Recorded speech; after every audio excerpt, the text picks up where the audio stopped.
feel so tired physically, and you want to have rest, you're invited. We're going to pray for you right now.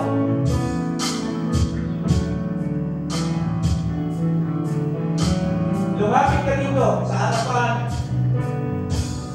at mananalangin tayo at hayaan natin na ang banal na Espiritu at siyang dumalay sa ating mga kahinaan upang tayo maging malakas. Oh, hallelujah.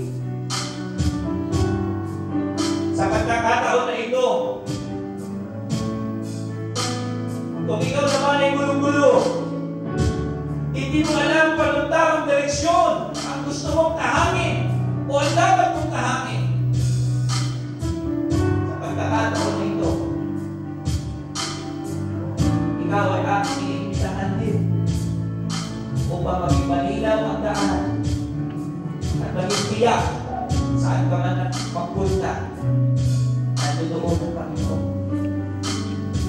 Ano man ang piliin mong desisyon, nandoon ang Diyos. Sa pagkakataon na ito, iniimbitahan kita na lumapit dito sa harapan at tayo mananalangin. Sama-sama tayo mananalangin. Kayo na mga nakapapagal, kayo na mga nangaguguluhan, kayo na nangangailangan ng mahitig na kalakasan,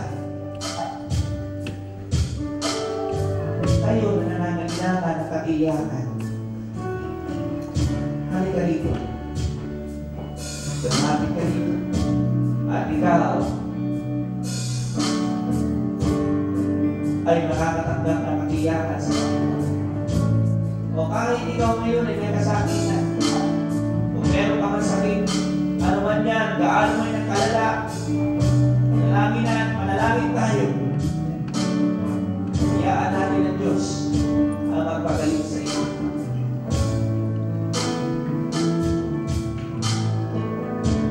Hallelujah. Awitin huli natin yung biskin. Pagtaloy natin, claim natin, kahit anong mangyari.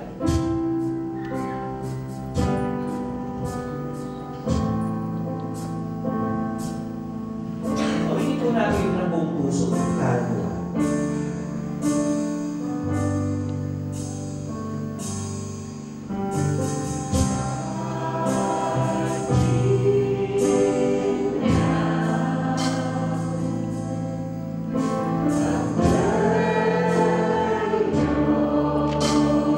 Away.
magtatayo sa inyo. At hindi kami matitinag, Panginoon. Sapagkat ibigay mo ang iyong salita upang bigyan kami ng katiyakan.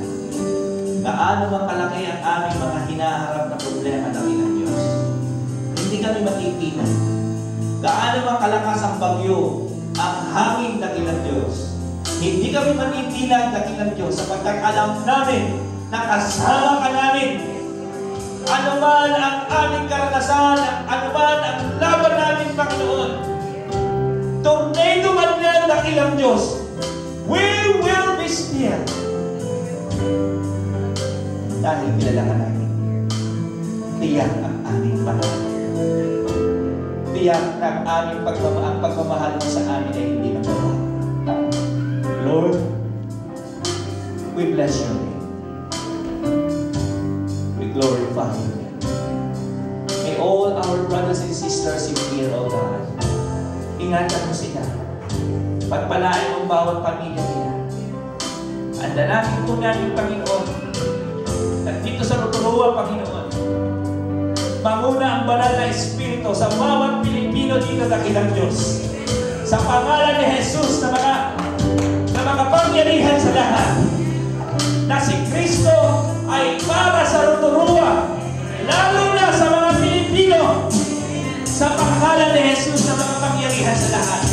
Umaasa po kami, Panginoon, na ang banal na Espiritu ay kakausapin ang bawat isang Pilipino upang ang pangalan ni Kristo ay maitanyag sa lugar ng Rotorua.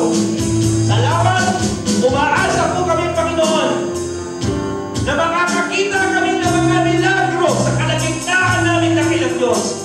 Makakikita kami ng mga pagbabago ng buhay. Makakakita kami ng ilang Diyos ng kaligtasan sa aming kalagitnaan. If anyone here who don't know the Lord, it's time for you, friend, to accept the Lord Jesus Christ as the Lord and Savior of your life. Because you know, that only in the name of Jesus we could be able to be saved. Anyone here who wants to accept the Lord, just raise your hands and we're going to pray the prayer of acceptance. Just repeat after me with regards to this prayer, as if the prayer that I'm gonna say is your personal prayer too. Panginoon, lumalapit po ako sa inyong harapan. Nagpapakumbaba. Humihingi ng tawad. Linisin niyo po ang aking puso at isip.